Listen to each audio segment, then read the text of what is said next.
3 नवंबर 2022 को पाकिस्तान तहरीक इंसाफ के चेयरमैन इमरान खान के ऊपर कातलाना हमला किया गया था। 3 नवंबर 2023 को पाकिस्तान के सुप्रीम कोर्ट ने इलेक्शन करवाने की डेट दे दी है। और आपको याद हो तो मैं आपको बता देता हूं कि 3 नवंबर 2007 को ही मुशर्रफ ने पाकिस्तान के अंदर आइन को पामाल करते हुए, आइन को मुकम्मल तौर पर ख़त्म करते हुए एमरजेंसी का नफाज कर दिया था। यानी कि जो 3 नवंबर है, अब इसकी आप अहमियत देख लीजिए कि पाकिस्तान के अंदर, पाकिस्तान की तारीख के अंदर, पाकिस्तान की मुस्तकबिल के अंदर 3 नवंबर की अहमियत कितनी ज़्यादा हो चुकी है। और ये 3 नवंबर को अब ये जो इलेक्शन करवाने के हवाले से डेट सामने आई है, इसके बाद जो अब सिचुएशन बन गई है वो थोड़ी सी मैं आपको बता देता हूँ। मगर बैकग्राउंड के अंदर जाना बड़ा ज़रूरी है, क्योंकि 3 नवंबर 2022 को जब इमरान खान लॉन्ग मार्च कर रहे थे और उनके ऊपर हमला किया गया था, उनकी ज़िंदगी छीनने की कोशिश की गई थी, और फिर एक कातिल को जो कत्ल करने की कोशिश कर रहा था, फिर उसको गिरफ्तार कर लिया गया था, फिर उससे जो इन्वेस्टिगेशन शुरू हुई थी। तो ये सब कुछ होने के बावजूद आपको बड़ी हैरत होगी कि पाकिस्तान के कानून के ऊपर आप देखिए कि आपका अब तक ये जो कार्रवाई की गई थी, इमरान खान की जान लेने की कोशिश की गई थी, उसकी अब तक FIR दर्ज नहीं हो सकी है,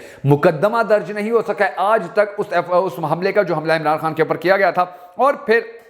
एक कैंपेन उससे पहले लॉन्च की गई थी, उसके अंदर जावेद लतीफ़ ने तो टीवी के ऊपर आकर कहा था कि जी ये जो इमरान खान है ये तो मज़हब की बड़ी तहज़ीक कर रहा है, मज़हब का बड़ा मजाक उड़ा रहा है, ये तो इस्लामी शौआर का मजाक उड़ाने की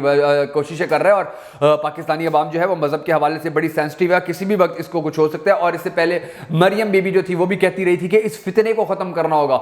जो राणा सनाउल्लाह था वो कहता था कि हम किसी भी गैर आइनी, गैर कानूनी हद तक जा सकते हैं, अगर हमें पता चल लगेगा कि हम ख़त्म हो रहे हैं तो हम इसको ख़त्म करने के लिए कोई भी रास्ता अख्तियार कर लेंगे, कोई भी चीज़ कर लेंगे। ये वो सब चीज़ें थी कि जो आवाम का आस्ता आस्ता माइंड सेट बना रही थी, और आवाम को ये बावर करवाने की कोशिश की जा रही थी कि इमरान खान की ज़िंदगी अब खतरे में है। ना सिर्फ खतरे में है, बल्कि कोई भी मजहबी शख्स उसकी ज़िंदगी छीन सकता है, कोई भी मजहबी बंदा उसके ऊपर हमला कर सकता है। और फिर हमने देखा था कि जैसे जैसे इमरान खान ने बताया था कि ये अब मेरे ऊपर अटैक करवाएंगे और फिर उसको मजहब का रंग देंगे और कहेंगे कि मैंने कोई तौहीन कर दी थी, फिर ये कहेंगे कि जी ये तो कोई भी उठ के कर सकता है, फिर नून लीग को फ्री हैंड दिया जाएगा, पीपल्स पार्टी को फ्री हैंड दे दिया जाएगा, और हर चीज़ ओके कर दी जाएगी कि एक मजहबी जनूनी ने हमला कर दिया था और फिर अब उसका बंदा क्या कर सकता है। तो ये सारी चीज़ें इमरान खान पाकिस्तानी कौम को बार बार बताते भी रहे थे, और पाकिस्तानी कौम को ये सब चीज़ें बड़ी अच्छी तरह याद भी थी। तो अब जो ये सारी चीज़ें सच साबित हो चुकी है, तो जो मुस्तकबिल है अब उसके बारे में भी इमरान खान पाकिस्तानी कौम को बता रहे हैं। पाकिस्तानी कौम को मुस्तकबिल के हवाले से काफ़ी अहम चीज़ें जो मालूम नहीं है उनका मालूम होना बड़ा ज़रूरी है, जो आज के इस वीडियो के अंदर मैं बताने की कोशिश करूँगा। मगर उससे पहले हम सबको अल्लाह तबारक व तआला के हुज़ूर गिड़गिड़ा कर ये दुआ करनी है कि हमारे पाक परवरदिगार हमारे मुल्क के हालात के ऊपर रहम फरमा, हमारे मुल्क के हालात को बेहतर कर, पाकिस्तान का अगला वज़ीर आज़म उस शख्स को बना के, इसलिए पाकिस्तानी कौम बड़ी टूट कर मोहब्बत करती है और वो भी पाकिस्तानी कौम से बड़ी टूट कर मोहब्बत करता है। अगर आप भी हम सबके साथ मिलकर इस दुआ में शामिल होना चाहे तो कमेंट सेक्शन के अंदर हमेशा की तरह आमीन जरूर लिख दीजिएगा। मैं हूं शकील हैदर और आप देख रहे हैं आपका मोस्ट फेवरेट चैनल बगा फैक्ट्स। दोस्तों, ये जो अभी 3 नवंबर के फैसले के बाद सिचुएशन पाकिस्तान के अंदर बनी हुई है, एक जानिब तो ये खुशखबरियां सामने आ रही हैं कि पाकिस्तान तहरीक इंसाफ को अब आस्ता आस्ता हल्की हल्की आज़ादी देना शुरू कर दी गई है। पाकिस्तान तहरीक इंसाफ को शादरा के अंदर कॉर्नर मीटिंग करने की इजाज़त दे दी गई है। इमरान खान का नाम, इमरान खान की तस्वीर मीडिया के ऊपर चलना शुरू हो गई है। पाकिस्तान तहरीक इंसाफ ने शेखुपुरा के अंदर, सियालकोट के अंदर, गुजरावाला के अंदर जलसे करने की इजाज़त के हवाले से लेटर्स जारी कर दिए हैं, और वो बड़े पुरुम्मीद हैं कि अब इनको जलसे करने की इजाज़त भी दे दी जाएगी। जलसे करने के बाद इनको कॉर्नर मीटिंग करने की भी इजाज़त दे दी जाएगी। और फिर एक जानिब तो ये सब कुछ हो रहा है, लेकिन दूसरी जानिब आप ये देखिए कि असद कैसर को भी गिरफ्तार कर लिया गया। अब असद कैसर को गिरफ्तार किया गया। असद कैसर कोई मामूली बंदे नहीं थे, या वो कोई मामूली काम नहीं कर रहे थे। जिस पाकिस्तानी को ये नहीं पता कि असद कैसर गिरफ्तार क्यों हुए हैं, या असद कैसर को गिरफ्तार करने के पीछे कौन सी वजूहात थी, तो मैं एक ही बात आपको बताता हूँ, आपको सारी कहानी समझ आ जाएगी कि असद कैसर इस वक्त पाकिस्तान तहरीक इंसाफ के एक ऐसे लीडर थे, एक ऐसे रहनुमा थे कि जो पाकिस्तान तहरीक इंसाफ की दूसरी सियासी जमातों के साथ मुज़ाकरात के हवाले से सबसे ज़्यादा कोशिश कर रहे थे, और उनको बड़ी कामयाबियाँ मिल रही थी। वो पाकिस्तान पीपल्स पार्टी के साथ भी बातचीत कर रहे थे, नून लीग के साथ भी बातचीत कर रहे थे, जमीयत उलमा इस्लाम के साथ भी बातचीत कर रहे थे, जमात इस्लामी के साथ भी बातचीत कर रहे थे, MQM के साथ भी बातचीत कर रहे थे, और वो सबको मना रहे थे कि पाकिस्तान के अंदर जो जमहूरियत है उसको हकीकी मायनों में सामने लाने के लिए बड़ा ज़रूरी है कि हम सारी सियासी पार्टियां मिल जाएं और पाकिस्तान के अंदर साफ शफाफ इलेक्शन करवाने के लिए अपना किरदार अदा करें। फिर हमने देखा कि पीपल्स पार्टी ने बड़ा अपना स्टांस जो था वो चेंज कर लिया था, और अब पीपल्स पार्टी ये भी कहती नजर आ रही है कि जी हम नवाज शरीफ को कभी पाकिस्तान का वज़ीर आज़म नहीं बनने देंगे, क्योंकि ये डिले करके आया, 2 नंबरिया करके आया, झूठ बोल के आया, पाकिस्तानी अवाम के साथ धोखा करके आया है। इसके अलावा जो जमीयत उलमा इस्लाम के मौलाना फजलुर रहमान है, आपने देखा कि वो भी बिल्कुल एक्टिव नहीं है। वो भी अपने घर के अंदर बैठे हुए पाकिस्तान तहरीक इंसाफ के अहम रहनुमाओं के साथ, वफद के साथ उन्होंने मुलाकात की थी। पाकिस्तान तहरीक इंसाफ के जो रहनुमा थे उन्होंने उनके इक्तदा के अंदर बाद जमात नमाज अदा की थी। तो ये जो पॉजिटिविटीज थी ये सिर्फ और सिर्फ असद कैसर की वजह से सामने आ रही थी। वो हर किसी के साथ मुज़ाकरात कर रहे थे, टेबल टॉक के ऊपर बैठ रहे थे, बातें कर रहे थे, मसाइल को सुलझा रहे थे, गलत फहमियां खत्म कर रहे थे, और यही वजह है कि अब उनको गिरफ्तार कर लिया गया है। اور پھر زیادہ دلچسپ بات جو ہے وہ یہ ہے ناظرین گرامی کہ الیکشن کے آرڈر کے حوالے سے بہت ساری باتیں سامنے آ رہی ہیں، کیونکہ پہلے کہا گیا کہ جی سپریم کورٹ نے کہا کہ جی الیکشن کی ڈیٹ دی جا رہی ہے، تو انہوں نے کہا کہ صدر پاکستان کی کنفرمیشن نہیں ہے، ان کی انفارمیشن نہیں ہے، ان کے بارے میں ہمیں کوئی کنفرم نہیں ہے، تو پھر ان سے کنفرمیشن کروائی گئی اور پھر سب کے سگنیچر کروائے گئے، اور سگنیچر کروانے والا بڑا انٹلیکچوئل کام تھا، بڑا انٹیلیجنٹ کام تھا جس نے بھی کروایا تھا، کیونکہ پتہ تھا کہ یہ آج اگر ان سے ایک سگنیچر نہیں کروائیں گے تو آنے والے وقت کے اندر یہ پھر بڑی جلدی اور بڑی تیزی سے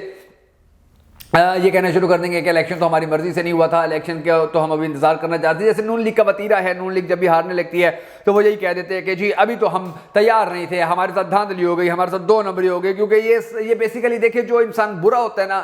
جس بندے کا مائنڈ سیٹ برا ہوتا ہے، جس پارٹی کا مائنڈ سیٹ نیگیٹو ہوتا ہے، وہ ہر چیز کو نیگیٹو ہی دیکھتے ہیں، وہ ہر چیز کو برا ہی دیکھتے ہیں، اس کو ہر چیز کے اندر برائی نظر آتی ہے، ان کو ہر چیز کے اندر خامی نظر آتی ہے۔ اور یہی وجہ ہے کہ نون لیگ جو بائی چانس ایک سیاسی جماعت بن گئی تھی، پھر پڑھے لکھے لوگ یہ ہیں نہیں، یہ ہمیشہ ڈیلے کرنے کے ماہر ہیں، یہ ہمیشہ ملک لوٹنے کے ماہر ہیں، یہ ہمیشہ کک بیکس کرنے کے ماہر ہیں، یہ ہمیشہ اپنا کمیشن حاصل کرنے کے ماہر ہیں، یہ ہمیشہ پاکستانی عوام کو لوٹنے کے ماہر ہیں، یہ ہمیشہ پاکستانی عوام کا لوٹ مار کا پیسہ دوسرے ممالک کے اندر انویسٹ کرنے کے ماہر ہیں، انہوں نے ہمیشہ اپنے بچوں کے لیے وہاں پر دولتیں بنائی ہیں، وہاں پر جائیدادیں بنائی ہیں۔ تو ان لوگوں کو یہ نہیں پتا کہ پاکستانی عوام کے مسائل کیسے حل کرنے ہیں، پاکستان کے عوام کے حقیقی مسائل کیا ہے اور مسائل کو حل کرنے کے لیے کون کون سے اقدامات کرنے ہوں گے۔ یہ ہمیشہ اوور برج بنا دیتے ہیں یا انڈر پاس بنا دیتے ہیں یا سڑکیں بنا دیتے ہیں کچھ، اور یہ پاکستان کے اوپر احسان لا دیتے ہیں کہ یہ دیکھ لیجئے کہ ہم پاکستان کے اوپر کتنا احسان کر رہے ہیں۔ انفراسٹرکچر کا کام یہ زیادہ اس لیے شوق سے کرتے ہیں کیونکہ اس کے اندر ان کو کمیشن بھی ملتا ہے اور اس کے اندر کک بیکس بھی ملتے ہیں، اس کے اندر یہ دو نمبر بھی کھول کر سکتے ہیں، اس کے اندر یہ دو نمبر مواد بھی استعمال کر لیتے ہیں۔ تو ان کو یہاں پر کیونکہ ٹھیکے جو ہوتے ہیں ان کے اندر یہ سب کچھ چلتا ہے، تو ان کو وہاں پر بڑا انٹرسٹ ہوتا ہے، لیکن ان کو آج تک یہ سمجھ میں نہیں ہے کہ پاکستانی عوام کا اصل مسئلہ کیا ہے۔ وہ مسائل پاکستان تحریک انصاف نے سمجھ لیے تھے اپنے صرف 2.5 سالہ دور حکومت کے اندر، جو ان کو 40 سال کے دوران 1985 کے بعد سے لے کر آج تک ان کو وہ مسائل سمجھ میں نہیں آ سکے ہیں۔ اور یہی وجہ ہے کہ پاکستانی قوم، پاکستان کی عوام، پاکستان کی خواتین، پاکستان کے بچے، پاکستان کے نوجوان، پاکستان کی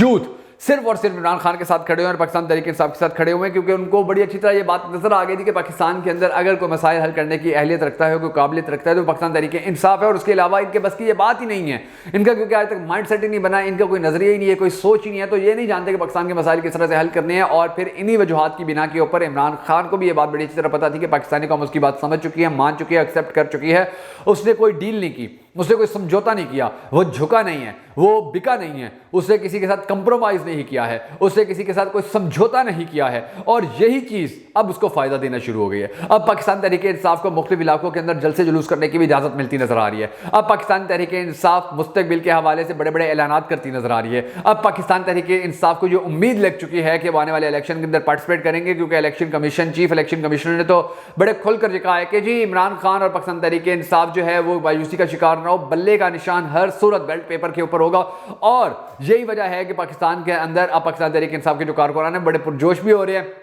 اور اس کے ساتھ ساتھ جو پاکستان کے اندر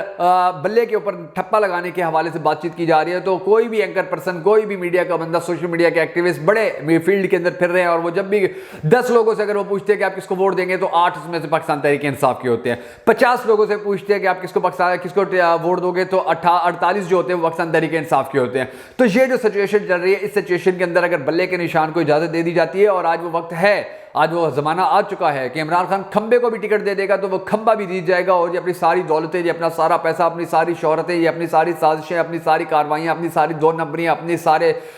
جو دھندے ہیں وہ اندر ڈال کے بھی، انڈیل کے بھی، کر کے بھی یہ ناکام ہو جائیں گے، اور پاکستان تحریک انصاف جیت جائے گی۔ اور انشاءاللہ پاکستان تحریک انصاف آنے والے الیکشن کے اندر ایسا کلین سویپ کرے گی کہ نواز شریف کی ایک مرتبہ پھر سے پلیٹلیٹس کم ہونا شروع ہو جائیں گی، شہباز شریف کی کمر میں درد شروع ہو جائے گا، حمزہ شہباز کی ایک مرتبہ پھر سے بی پی کا مسئلہ بن جائے گا، اور مریم بی بی ان تینوں کے غم کے اندر ملک چھوڑنے پر مجبور ہو جائے گی کہ میرے جب والدین یہاں پر، میرا والد یہاں پر نہیں ہے، چچا نہیں ہے، میرا کزن یہاں پر نہیں ہے، تو میں نے یہاں کیا کرنا ہے، اور یہ اپنے اصل دیس برطانیہ واپس چلے جائیں گے، لندن واپس چلے جائیں گے۔ انشاءاللہ ہم سب کو پاکستان کے مستقبل سے بڑی امید ہے، پاکستان کے اداروں سے بڑی امید ہے، پاکستان کی اسٹیبلشمنٹ سے بڑی امید ہے، پاکستان کی عدلیہ سے بڑی امید ہے، پاکستان کو سنبھالنے والوں سے بڑی امید ہے، پاکستان کو آگے لے کر جانے والوں سے بڑی امید ہے، پاکستان کے مستقبل کا فیصلہ کرنے والوں سے بڑی امید ہے۔